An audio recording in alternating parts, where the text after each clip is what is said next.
बच्चों हमने क्या सीख लिया कि फिजिक्स क्या है। फिजिक्स है नेचर और नेचुरल फिनोमेना की स्टडी। अब जो नेचुरल फिनोमेना है वो बड़े ही डाइवर्स हैं। कोई एक नेचुरल फिनोमेना तो हम नहीं देख रहे हैं, हम मल्टीपल नेचुरल फिनोमेना को देख रहे हैं। तो ये नेचुरल फिनोमेना हम किसकी हेल्प से जो है एक्सप्लेन करते हैं, कॉन्सेप्ट एंड लॉज। ठीक है, क्लियर है। फिजिक्स है नेचर प्लस नेचुरल फिनोमेना की स्टडी और उसको हम एक्सप्लेन करते हैं with the help of concepts and laws. अब एक प्यारा सा एग्जांपल देखते हैं, ग्रेविटेशनल लॉ। ठीक है, ग्रेविटेशनल लॉ हमें क्या बताता है। सबसे पहले तो जो एप्पल धरती पे गिरा वो हमने देखा, उसकी हेल्प से मोशन ऑफ मून अराउंड अर्थ। जो मून अर्थ के अराउंड मोशन कर रहा है वो भी ग्रेविटेशनल लॉ की वजह से है, और जो प्लैनेट्स सन के अराउंड मूव कर रहे हैं वो भी ग्रेविटेशनल लॉ की वजह से मूव कर रहे हैं। ठीक है, तो जो ग्रेविटेशनल लॉ है वो हमें क्या बताता है, motion of moon around earth and motion of planets around earth. Apple तो सभी को पता है, बट ये जो लास्ट के दो हैं, motion of moon around earth and motion of planets around earth, ये इंपॉर्टेंट है। चलो बच्चों अब देखते हैं हमारी फिजिक्स का दिल। देखो हमारे साइंटिस्ट ने हमारे फिजिक्स का दिल भी देख लिया है और ये बहुत ही साफ सुथरा है। इसके दिल में है क्या, इसके दिल में है रिडक्शनिज्म। अब ये रिडक्शनिज्म है क्या। जब हम फिजिक्स में कॉन्सेप्ट्स को स्टडी करते हैं तो हम क्या करते हैं, पूरे सिस्टम को स्टडी ना करते हुए उसका एक छोटा सा पार्ट लेते हैं और उसको स्टडी करते हैं। उसके बेसिस पर हम सारे सिस्टम का बता सकते हैं कि इसकी क्या प्रॉपर्टीज हैं और ये सिस्टम कैसा है। ठीक है, reductionism to derive the properties of bigger system from the properties of its constituent part. छोटू सा पार्ट स्टडी किया और हम अपने पूरे बड़े से सिस्टम का बता सकते हैं कि इसकी कैसी प्रॉपर्टीज रहेंगी। ये बिल्कुल वैसा ही है जैसे मानो हमारे पास एक बाउल है खाने का, उसमें से हमने थोड़ा सा टेस्ट किया तो हम पूरे बाउल का बता सकते हैं कि ये सारे खाना क्या है, बहुत टेस्टी। सो बच्चों आज हमने क्या पढ़ा, फिजिक्स जो है वो स्टडी है नेचर प्लस नेचुरल फिनोमेना की, और उनको हम एक्सप्लेन करते हैं with the help of concepts and laws. हमने ग्रेविटेशनल लॉ का एग्जांपल देखा, उसके बाद हमने हार्ट ऑफ फिजिक्स देखा जो कि क्या है, reductionism. Bye. Scope of physics two parts में डिवाइड है, macroscopic domain and microscopic domain. Macroscopic domain जो है वो laboratory, terrestrial and astronomical scale को डील करती है, जिसमें साइज ऑफ पार्टिकल 10⁻⁻⁶ मीटर है, और इसमें आती हैं mechanics, thermodynamics, optics and electrodynamics.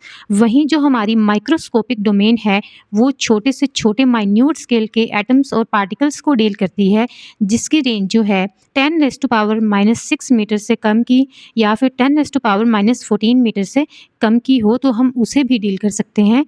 हमने देखा कि माइक्रोस्कोपिक डोमेन में atomic physics, particle physics and nuclear physics आती है। उसके बाद हमने देखा कि अगर हम रेंज ऑफ लेंथ की बात करें तो 10⁻⁻14 मीटर से लेके हम 10⁻26 मीटर तक के ऑब्जेक्ट्स को डील कर सकते हैं। वहीं रेंज ऑफ मास में हम 10⁻⁻30 केजी से 10⁻+55 केजी तक के मास को डील कर सकते हैं, और टाइम स्केल में हम 10⁻⁻22 सेकंड टू 10⁻18 सेकंड के टाइम को डील कर सकते हैं।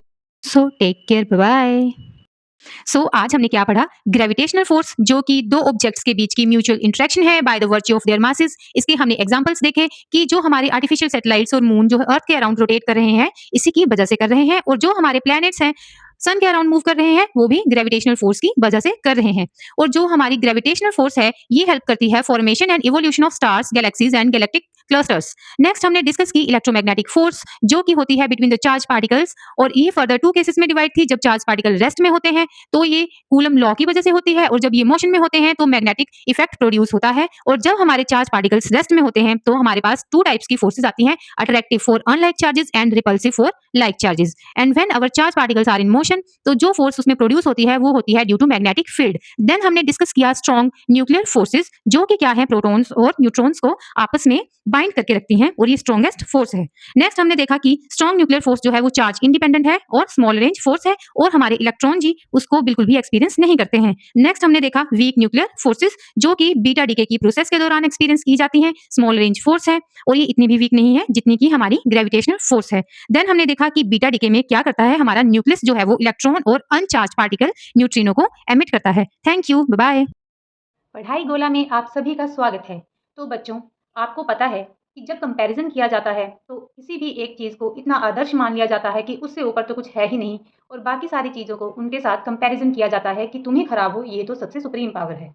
तो बात चली चार सहेलियों में, आपको दिखाई दे रही हैं। तो जब ये चारों आपस में बातें करने बैठी तो ये बोली कि हम इस यूनिवर्स का आधार हैं, हमसे स्ट्रॉन्ग कोई भी शक्ति नहीं है। पर इन चारों ने भी आपस में अपना कंपैरिजन करने स्टार्ट कर दिया। स्ट्रॉन्ग न्यूक्लियर फोर्स बोली कि मैं बहुत थोड़े से रीजन में एक्ट करती हूँ, इसीलिए मैं सबसे स्ट्रॉन्ग हूँ, क्योंकि थोड़े से रीजन में कार्य करने पे मैं ज़्यादा थकती भी नहीं हूँ, इसलिए तुम मेरी शक्ति को एक मानो। और मेरे परिवार के सदस्य हैं न्यूक्लियन और हैवियर एलिमेंट्री पार्टिकल्स। तभी इलेक्ट्रोमैग्नेटिक फोर्स बोली कि मैं तो इनफाइनाइट रेंज में एक्ट करती हूँ, फिर भी मैं थकती नहीं हूँ क्योंकि मेरे परिवार के सदस्य हैं चार्ज पार्टिकल्स और मैं तुमसे 100 गुना कम स्ट्रांग हूँ। उसके बाद वीक न्यूक्लियर फोर्स की बारी आई। ये बोलने लगी कि मेरे नाम पे मत जाना, मैं भी बहुत सी थोड़ी सी रेंज में कार्य करती हूँ, इसीलिए मैं भी ज़्यादा नहीं थकती हूँ। तुम मुझे तीसरे नंबर पे कंसिडर कर सकते हो। मेरी स्ट्रेंथ है 10⁻⁻13 और मेरे परिवार के सदस्य हैं elementary particles like electrons and neutrino. उसके बाद बारी आई ग्रेविटेशनल फोर्स की। ये बोलने लगी कि मैं तो बहुत रेंज पे कार्य करती हूँ, मेरी रेंज इनफाइनाइट है और मैं ऑलमोस्ट सभी ऑब्जेक्ट्स पे एक्ट करती हूँ क्योंकि मैं हूँ यूनिवर्सल फोर्स, इसीलिए मैं बहुत ज़्यादा थक जाती हूँ। तो मैं तुम सबसे वीक फोर्स हूँ और मेरी स्ट्रेंथ है 10⁻⁻39।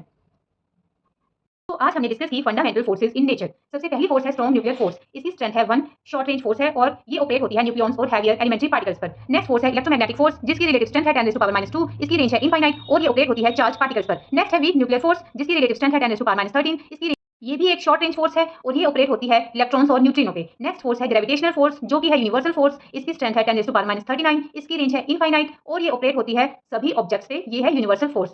अगर हम इन फोर्सेस की हायरार्की को डिस्कस करें तो सबसे पहले हम बोलेंगे strong nuclear force is greater than electromagnetic force is greater than weak nuclear force is greater than gravitational force. Next हम डिस्कस करेंगे यूनिफिकेशन ऑफ फोर्सेस। स्वागत है। आज हम इस चैप्टर के लास्ट टॉपिक को डिस्कस करेंगे which is unification of forces. Unification of forces means कि जो भी हमने अपनी नेचर में डिफरेंट टाइप्स की फोर्सेस पढ़ी उन्हें हम एक सिंगल फंडामेंटल फोर्स की हेल्प से एक्सप्लेन कर सकें with the help of certain conditions. Means unification का मतलब है कि हम एक ऐसी सिंगल फंडामेंटल फोर्स को मैनिफेस्ट कर लें जिसकी हेल्प से हम बाकी सारी फोर्सेस को एक्सप्लेन कर सकें, उसे हम बोलते हैं यूनिफिकेशन ऑफ फोर्सेस। आइए देखते हैं यूनिफिकेशन ऑफ फोर्सेस के एग्जांपल। न्यूटन ने यूनिफाइड किया कि जो ग्रेविटेशनल लॉ है वो धरती पे और आसमान दोनों ही डोमेन्स में काम करता है, इसीलिए उन्होंने टेरेस्ट्रियल और कैरेस्ट्रियल डोमेन को ग्रेविटेशनल लॉ के अंदर यूनिफाइड कर दिया। और एस्टेड एंड फैराडे ने यूनिफाइड किया कि जो इलेक्ट्रिक और मैग्नेटिक फिनोमेनन है वो इनसेपरेबल है, जहां पे इलेक्ट्रिसिटी होगी वहां पे मैग्नेटिक फील्ड भी होगी और जहां पे मैग्नेटिज्म होगा वहां पे इलेक्ट्रिक फील्ड भी होगी। Maxwell unified electromagnetism and optics with the discovery that light is an electromagnetic wave, क्योंकि ऑप्टिक्स में हम लाइट के साथ डील करते हैं और लाइट क्या है, एक इलेक्ट्रोमैग्नेटिक वेव, इसीलिए हम क्या है इलेक्ट्रोमैग्नेटिज्म और ऑप्टिक्स को यूनिफाइड कर सकते हैं। यूनिफिकेशन ऑफ फोर्स की जरूरत क्या पड़ी? तो यूनिफिकेशन ऑफ फोर्सेज जो है वो हमने अपने लॉज को थोड़ा लिमिट करने के लिए और फिजिक्स को थोड़ा सिंपल बनाने के लिए किया।